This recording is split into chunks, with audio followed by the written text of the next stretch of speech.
Hello dear students, so far we have discussed electric potential at a point, potential difference between a 2 point and the definition of 1 volt, and it's a time to move the derivation part, that is the derived expression for electric potential at a point. To discuss this we need one electric field in the space over here, so that we have already taken over here. Now you take a point charge at O over here, let us say plus Q over here, and P is located with the distance R over here, and you take one more point that is nothing but A. So we are supposed to keep one unit positive charge over here, that is nothing but 1 coulomb. And you know, based on the discussion of a previous chapter, that is electric field at a given point, how to get this, which is nothing but 1 by 4 pi epsilon naught Q by R square. What is the force which is exerting at this particular point? We have 1 by 4 pi epsilon naught Q1 Q divided by R square. So we have taken Q1 as Q, Q2 as 1 coulomb. So 1 into anything, Q1 is anything over here. So that's what I have written over here. Now your job is to do what? We need to do some work by bringing this 1 coulomb charge at this particular point. How to bring this? To bring any kind of charge from one point to another point, we need to do some work. Correct? So what is the formula I can expect for work done? What is the formula? Force into displacement. As you know, what is the basic relation I can expect between force and electric field and charge? That is nothing but F which is equal to EQ.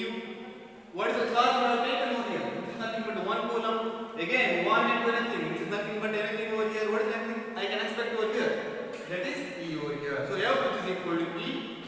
So F which is equal to E. That's what I have replaced F and E, and theta should be 180 degree. Why? Because direction of electric field in this direction, but you are bringing a unit positive charge which is opposite to the direction of electric field. Are you getting? So that is the indication of minus, or else you can take work done is equal to force into displacement cos theta. If cos theta is 180 degree, which is nothing but minus 1 into anything, again E into dx. So dw which is equal to minus 1 by 4 pi epsilon naught and q by x square dx, because we have replaced E as 1 by 4 pi epsilon naught q by x square, and you have kept this with the distance of x over here. We know small amount of work done, but the thing is, I need to do total amount of work done in a system. How to do this? So let us bring, you have kept a unit positive charge at infinity, and your job is to bring that infinity to where you have kept a point charge from infinity to this particular point. So what should be the things we supposed to do? We supposed to take the lower limit as x which is equal to infinity, and where we supposed to bring that particular charge up to a point P over here. With that, we have kept the point P with the distance R, so that's why infinity to R over here. So you replace dw over here and what you written over here, and you take 1 by 4 pi epsilon naught outside the integration along with the q. What is left inside the integration? Which is 1 by x square into dx. And how to simplify if we have such kind of integration form? You know, very simple it is. As you know, the formula of integration, we have integration of x power n which is equal to x power n plus 1 divided by n plus 1. In the base of your x is there. In the base of n, what we have? 2. Let us replace. We can get x power 2 plus 1 divided by 2 plus 1 which is equal to x power 3 divided by 3 over here. Correct?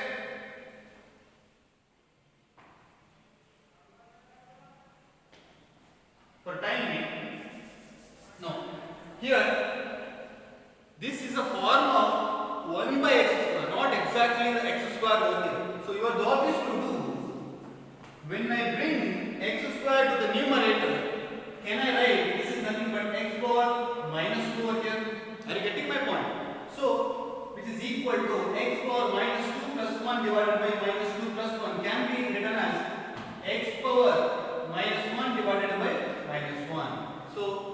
At the end, what I can write over here, which is equal to minus 1 by x. Are you getting? So this is how we can simplify if we have a integration form somewhat like this. So that's what I have written on the other side. W is equal to minus 1 by q, or q by 4 pi epsilon naught into minus 1 by x with the limit infinity to r. Why it is infinity to r? Because initial point we have taken as infinity and r is the final point where you are supposed to bring your unit positive charge from there to here. So that's why, as you know, minus into minus, which is nothing but a plus, the simplified form I have written. After reaching at this particular point, how to simplify this? Just use a integration form splitting upper limit minus lower limit.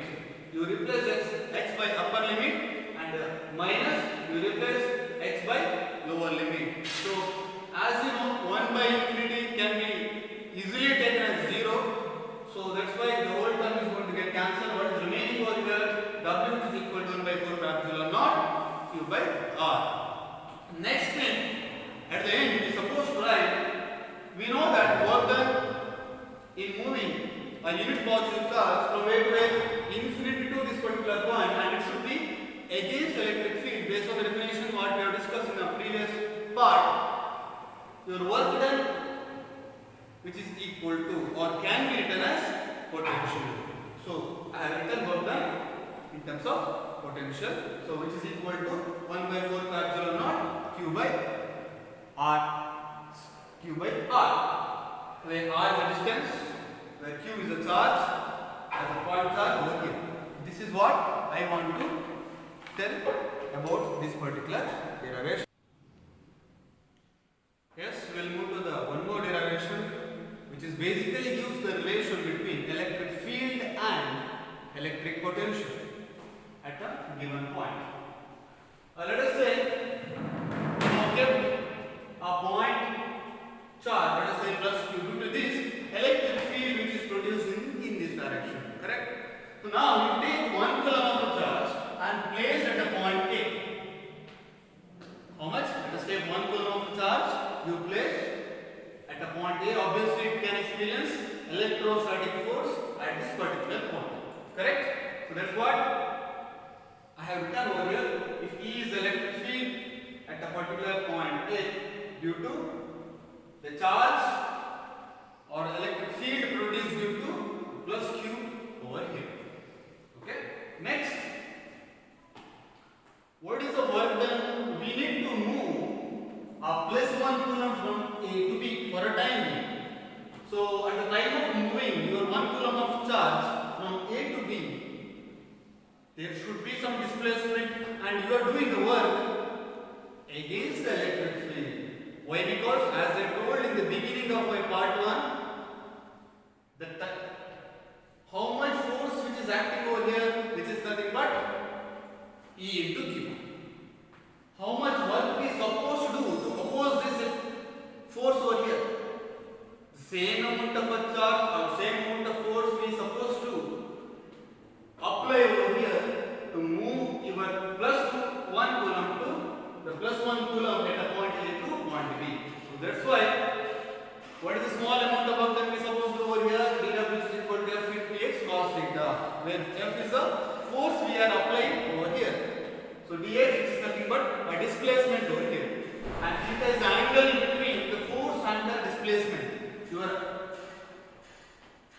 What type of force which is acting over here? Electrostatic force due to electric field in this direction, but you are moving or you are displacing a 1 coulomb of a charge from where to where? A to B over here. That's why these are equal and opposite in direction. That's why you can replace Q as 1 coulomb. Why? Because you have kept 1 coulomb at the point A. That's why 1 into anything, which is nothing but anything. What is anything I can replace over here? Which is nothing but E. Why this negative sign comes? Equal and opposite in direction. So that's why, by definition, this work done is equal to the potential difference between A and B. So that's why we can rewritten as, this is nothing but dW dw which is equal to E into dx with the negative sign can be rewritten as dw or dv which is equal to minus E into dx. So which is equal to E just by replacing E which is equal to minus dv by dx. Now this dv by dx is also called as potential gradient. It's one more new term, potential gradient, which is nothing but potential per unit length. Potential per unit length. It's like gradient means per unit length we are supposed to measure electric field over here. So what is the potential per unit length? dv by dx. So the quantity dv by dx is called as potential gradient. Therefore, electric field at a point, so electric field at this particular point is a negative potential or negative potential gradient. Negative potential gradient. Negative. This is what exactly I want to tell in this particular things over here. Thank you.